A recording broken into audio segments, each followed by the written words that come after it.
The walls of royalty are shaking again, and this time, according to reports, it's not just about headlines, it's about identity, loyalty, and a former prince who allegedly believes the world has turned on him unfairly. Nearly 2 weeks after Andrew Mountbatten Windsor's reported arrest on his 66th birthday, scrutiny around the York family has intensified, and what's unfolding isn't just a legal story, it's a psychological one. Sources claim that the former Duke of York feels anointed, as though public backlash is deeply unjust. That word, anointed, sticks with me, because if someone truly believes they were chosen for something greater, what happens when that belief collides with reality? And that's the question hanging over this entire situation. According to multiple royal experts speaking to People, Andrew grew up in what one author described as a bubble, shielded by privilege and proximity to power. Andrew Lawney, who has written extensively about the royal family, reportedly said that status has always been everything to him, that it's his only sense of identity. Now pause there for a second. Imagine your entire self-worth being tied to a title, not your achievements, not your character, just your rank. That might explain why, according to reports, the removal of his royal duties and later his titles was more than symbolic, it was existential. But here's where it gets even more layered.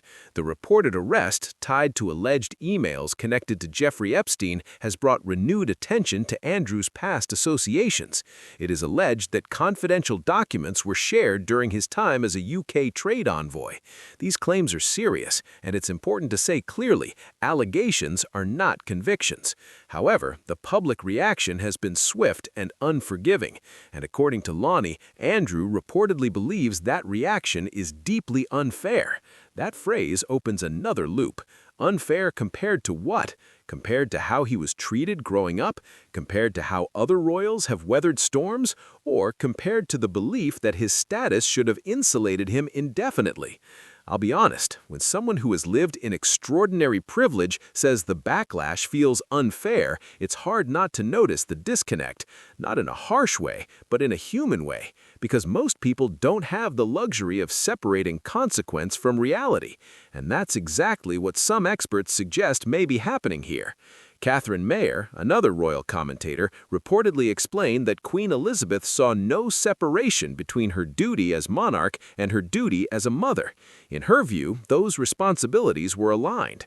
That insight is fascinating because it reframes the late Queen's decisions not as denial, but as maternal loyalty.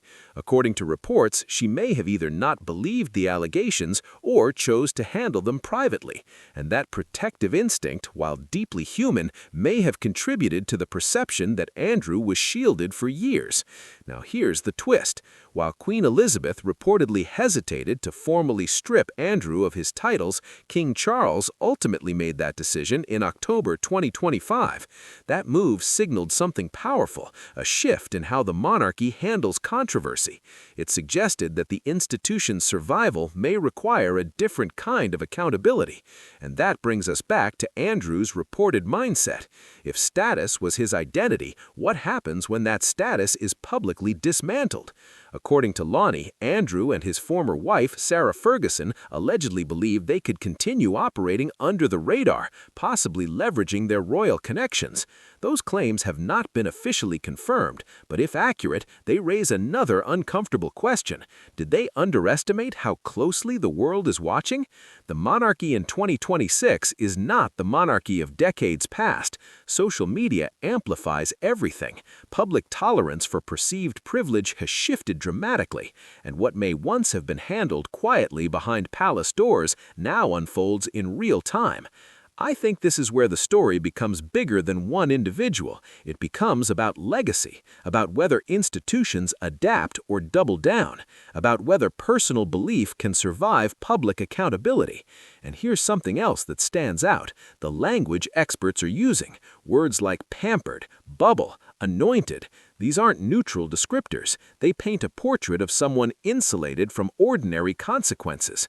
But portraits can be subjective, so it's important to balance that with caution. We're hearing interpretations from commentators, not direct statements from Andrew himself. And while reports suggest he feels wronged, we do not have a full public response outlining his personal perspective in detail. Still, perception shapes reality, and right now, the perception is that a former prince is grappling not just with legal challenges, but with the collapse of an identity built on rank. That's dramatic, but it's also deeply human, because strip away the titles and you're left with a universal fear. Who am I without my position? I can't help but think that this might be the quietest but most profound crisis here. Not the headlines, not the palace intrigue, but the identity shift. And in my opinion, respectfully and without judgment, the monarchy's long-term credibility may depend on how transparently these moments are handled. Accountability doesn't erase loyalty, but it does redefine it. The late Queen's approach reportedly prioritized maternal protection. King Charles's approach appears to prioritize institutional preservation. Neither is simple, both are complicated, and that complexity is what keeps this story evolving, because every time we think it's settled, another detail surfaces, another expert weighs in, another question emerges. Will there be further legal developments? How will public opinion shift over time? And perhaps most importantly, how does someone who once stood on the Buckingham Palace balcony recalibrate life outside the royal spotlight? According to reports, Andrew has returned to the Sandringham estate following the arrest. That image alone is symbolic, retreating from public view while scrutiny intensifies. It's almost cinematic, except it's real life, and real lives are rarely as tidy as scripted dramas. And I'll say this carefully, there's a difference between analyzing power and attacking a person. This conversation should stay focused on actions, decisions, and institutional impact, not personal insults. That's where responsible commentary matters. So, where does this leave the royal family? Under a microscope, certainly, facing renewed debates about transparency, absolutely, but also at a crossroads, because every monarchy survives on public trust, and trust once shaken requires more than tradition to rebuild. It requires clarity, it requires accountability, and sometimes it requires difficult decisions that feel personal. As this story continues to unfold, one thing is clear: the era of quiet containment appears to be over.